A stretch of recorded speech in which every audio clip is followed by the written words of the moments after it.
নমস্কার। মহাকুম্ভ নিয়ে অনেক ন্যারেটিভ আলোচনা চলছে। কেউ বলছে যে মহাকুম্ভকে মৃত্যুকুম্ভ, বা অনেক মিডিয়া বলছে যে বর্জ্য ফেলে দেওয়া হয়েছে, বা অনেক সাংসদ বলছে যে দেহ জলে ভাসিয়ে দেওয়া হয়েছে। কেউ বলছে যে অনেক সেই সাংসদই বলছে যে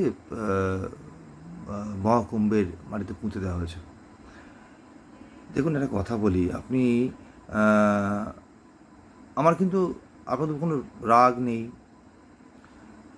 কিন্তু ওটা হচ্ছে যে আপনার নিজের অজান্তে কিন্তু পাপটা করে ফেলছেন। আমি নিজে মহাকুম্ভে স্নান করেছি। 27 তারিখে আমি রওনা দিয়েছিলাম, 28-29 তারিখে আমি মহাকুম্ভে স্নান করেছি,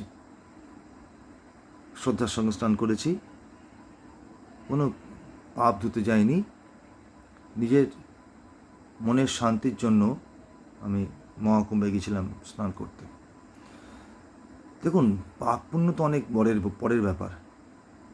যদি মহাকুম্ভে স্নান করে পাপ ধোয়া যেত, অনেকে বলছে না মহাকুম্ভে পাপ ধুতে যাচ্ছে, যদি যেত তাহলে মহাভারতের, কেন আমরা যদি অনেক হাজার বছরের ইতিহাস দেখি, মহাকুম্ভ যদি পাপ ধুতে হতো তাহলে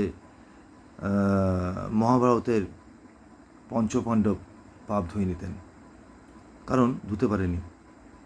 মহাপ্রস্থানের পথে যখন পঞ্চপাণ্ডব দ্রৌপদী সহ রওনা হয়, অনেক ইতিহাস, সে ইতিহাসটা, আমি তো বেদজ্ঞানী নই, আমি সম্পূর্ণ জানি না, অত জ্ঞান আমার নেই, তবে যেটুকু জানি সেটুকু থেকে বলছি। মহাপ্রস্থানের পথে যখন পঞ্চপাণ্ডব রওনা হয়, প্রথম মারা গেছিলেন মা দ্রৌপদী। মা দ্রৌপদী যখন মারা যান, সেই সময় মধ্যম পাণ্ডব ভীম জিজ্ঞেস করেছিল যুধিষ্ঠিরকে যে দ্রৌপদী কেন মারা গেলেন। যুধিষ্ঠির বলেছিলেন, যখন স্বয়ম্বর সভা হয় তখন একাগ্রচিত্রে মা দ্রৌপদী ভালোবেসেছিলেন অর্জুনকে, কিন্তু কামনা করতেন কর্ণকে। এটাই তার পাপ।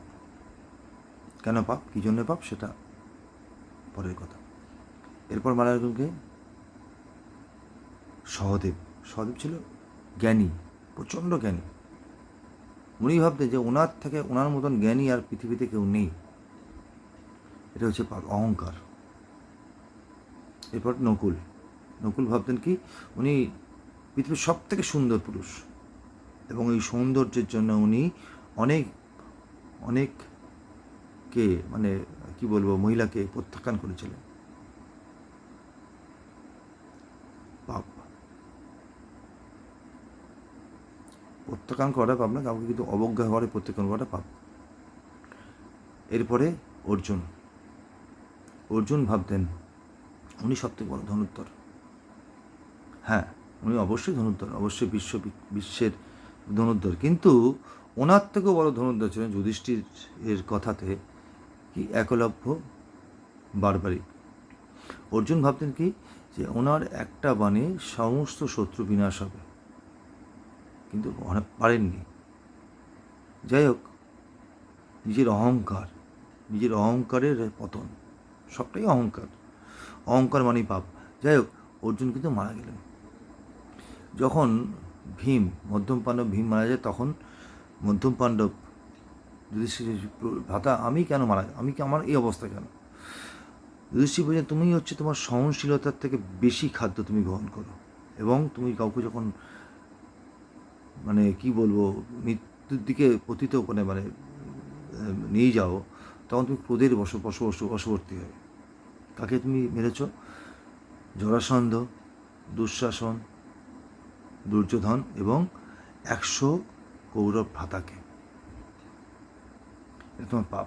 তো যাই হোক, যুধিষ্ঠির কিন্তু স্বর্গারোহণ করেছিল সশরীরে, কিন্তু তাকেও কিন্তু নরক দর্শন করতে হয়েছে, এবং পঞ্চপাণ্ডবের যে 4 ভ্রাতা এবং মাতা দ্রৌপদীকেও নরকের যন্ত্রণা সহ্য করতে। অতএব পাপ ধুতে কিন্তু কুম্ভস্নান নয়, কুম্ভস্নানের মাধ্যমে মনের শান্তি আসে এবং মনের মধ্যে অনেক রকম যে কিছু ভাবে, কেউ যদি কিছু ভাবে সেটা আলাদা ব্যাপার, সে কী কী ভাবে সেটা তার ব্যাপার। কিন্তু ঘটনা হচ্ছে যে সনাতনীদের আস্থা বিশ্বাসে যারা আঘাত হানছেন তারা নিজের অজান্তে কিন্তু পাপটা করে ফেলছেন। আমি নিজে 27 তারিখ, জানুয়ারি 27 তারিখে গিয়েছি, 29 তারিখ স্নান করেছি। ব্যবস্থা প্রচণ্ড ভালো। এবং যারা বলছে না যে ভিআইপিদের জন্য আলাদা ব্যবস্থা, আমাদের রাজ্য থেকেও কিন্তু অনেক ভিআইপি গেছেন। একজন সাংসদ গেছেন, আমি তার নাম বলছি না, সাংসদ গেছেন, হুগলির সাংসদ। তো যাই হোক, হুগলির সাংসদ গেছেন, সেখানে গিয়ে পুণ্য স্নান করেছেন এবং গিয়ে সেখানকার সরকারের আশু প্রশংসা করেছেন। এবং উনি ফিরে এসে হুগলির যে মহাকুম্ভ মানে কুম্ভস্নান করেছিলেন, কুম্ভস্নান আয়োজন করা হয়েছিল, সেখানেও স্নান করে, সেখানেও কিন্তু উনি ভূয়সী প্রশংসা করেছেন। কারণ কি জানতো, দিনের শেষে উনি একজন সনাতনী। অনেক নেতা মন্ত্রী গেছে রাজ্য থেকে। আসলে কি জানতো, মানে সত্যি কথা বলতে, যারা এই মহাকুম্ভকে মৃত্যুকুম্ভ বলছেন বা আরও অনেক কথা বলছেন, অনেক মিডিয়াও অনেক কথা বলছেন, আমি এদের উপর কোনো রাগ নেই। আমি কিন্তু রেগেও মানে আমার সত্যি কথা বিশেষ করে কষ্ট হচ্ছে এদিকে কষ্ট হচ্ছে, সত্যি কষ্ট হচ্ছে। কারণ কোনো এক শ্রেণীর ভোটের জন্য, কোনো এক শ্রেণীর ভোট ব্যাংকের জন্য এনারা এই বিবৃতিগুলো দিচ্ছেন, যেতে পারছেন না।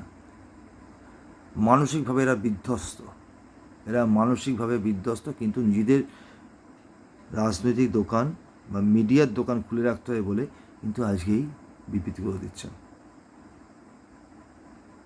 বিশ্বাস করুন, একদম এদের থেকে কিন্তু কষ্ট হচ্ছে আমার। যারা বলছেন মৃত্যুকুম্ভ বা কিছু মিডিয়াও ছড়াচ্ছেন যে মানে জলে, মহাকুম্ভের জলে নোংরা বর্জ্য ঘুরে বেড়াচ্ছে।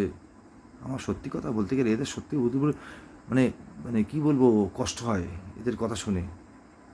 কষ্ট বলতে রাগে কষ্ট হচ্ছে না, কিন্তু এরা হচ্ছে যে নিজেদের অস্তিত্ব টিকিয়ে রাখার জন্য, নিজেদের ব্যবসা বাঁচানোর জন্য, কিছু একটি সম্প্রদায়ের ভোট ব্যাংকের জন্য এরা এই প্রচারটা করছে, আর কিচ্ছু না। যাই হোক, আপনারা ভালো থাকবেন। দিনের শেষে কিন্তু আপনারা সনাতনী।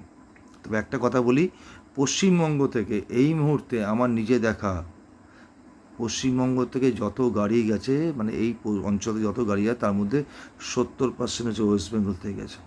এবং আমার যদি মানে ক্ষুদ্র মনে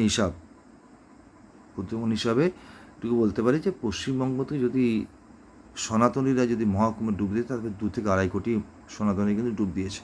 এখনও 7-8 দিন বাকি আছে, জানি না কত হতে পারে। আজও গেছে, গতকালও গেছে।